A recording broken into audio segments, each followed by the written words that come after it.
Hi viewers, இன்னைக்கான வீடியோவில் என்ன நடக்குதுன்னு பார்ப்போம். வீடியோக்குள்ளே போகிறதுக்கு முன்னாடி நம்ம சேனலை லைக் அண்ட் சப்ஸ்கிரைப் பண்ணிவிட்டு கொஞ்சம் சப்போர்ட் பண்ணுங்கள். வாங்க இப்போ வீடியோக்குள்ளே போகலாம்.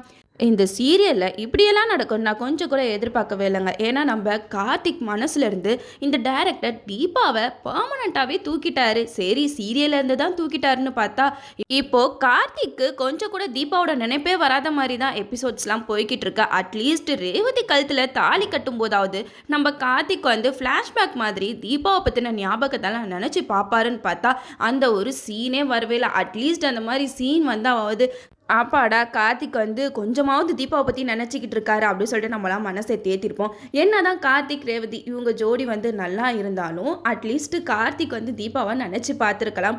பட் அது நடக்கவே இல்லை. இப்போ என்னன்னா நம்ம கார்த்திக் ரேவதிக்கு கல்யாணம் முடிஞ்சு வீட்டுக்கு கூட்டிகிட்டு வந்துட்டாங்க.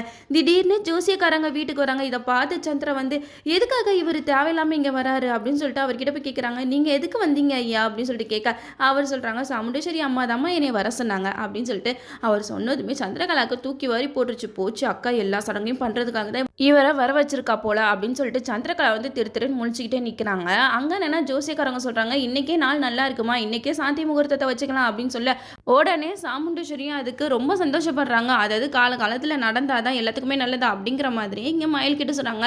மயில் நீங்கள் தான் இந்த ஏற்பாடெல்லாம் பண்ணணும் அப்படின்னு சொல்லிட்டு மயில் கிட்ட காசை கொடுத்துட்றாங்க. உடனே நம்ம மயிலும் அதானே நான் கரெக்டாக எல்லாத்தையும் பண்ணிடுறேன் அப்படின்னு சொல்லிட்டு அந்த காசை வாங்கிட்டு வரட்டா அப்படின்னு சொல்லிட்டு போயிடுறாரு. நம்ம சந்திரகலாவுக்கு வந்து இங்கே அப்படியே வயிறு எரிஞ்சிக்கிட்டு இருக்கு. நம்ம எதெல்லாம் நடக்கக்கூடாதுன்னு நினச்சோமோ அதெல்லாம் இப்போ நடக்க போகுது.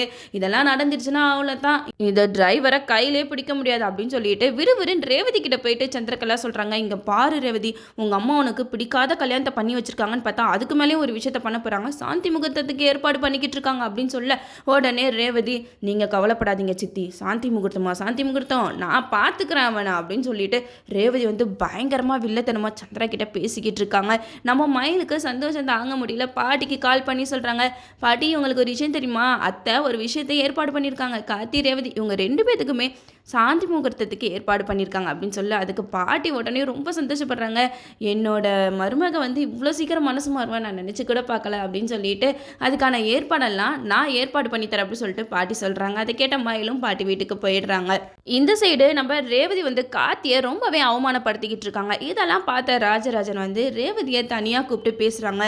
ரேவதி நீ பண்ணுறது கொஞ்சம் கூட சரியில்லைம்மா, என்னதான் இருந்தாலும் அவன் உன்னோட கழுத்தில் தாலி கட்டிட்டான், கடைசி நேரத்தில் உன்னுடைய வாழ்க்கையை காப்பாற்றுறதே அவன் தான் உனக்கு தெரியுமா அப்படின்னு சொல்லிட்டு ராஜராஜன் வந்து ரேவதி கிட்ட ஒரு விஷயமா சொல்லிக்கிட்டு இருக்காங்க. அப்போ ரேவதி ராஜராஜன் பேச்சை கேட்குற மாதிரியே இல்லைப்பா நீங்கள் ஏதோ என்னை சமாதானப்படுத்துறதுக்காக சொல்கிறீங்க அப்படி இப்படின்னு சொல்லிட்டு ரேவதி வந்து அப்படியே முரட்டுத்தனமாக தான் இருக்கிறாங்க. ரேவதி ரொம்ப கார்த்தியை அவமானப்படுத்துறதை பார்த்து ராஜராஜனுக்கு மனசே கேட்கல. ரேவதி கிட்ட கையெடுத்து கும்பிட்டு கேட்டுக்கிறாங்க, உன்ட்டு கெஞ்சி கேட்டுக்கிற ரேவதி, கார்த்தியை ஏற்றுக்கோ, அவன் வேற யாரும் இல்லை, என்னோட தங்கச்சி பையன் தான் அப்படின்னு சொல்லிட்டு ராஜராஜனாச்சும் நம்ம ரேவதி கிட்ட எல்லா உண்மையும் சொன்னாதான் எபிசோட் வந்து வேற லெவலில் போவோம். நாமளும் வெயிட் பண்ணி பார்ப்போம். ஓகே வீவர்ஸ், இந்த வீடியோ உங்களுக்கு பிடிச்சிருந்தா லைக் பண்ணுங்க, மறக்காம நம்ம சேனலை சப்ஸ்கிரைப் பண்ணிடுங்க.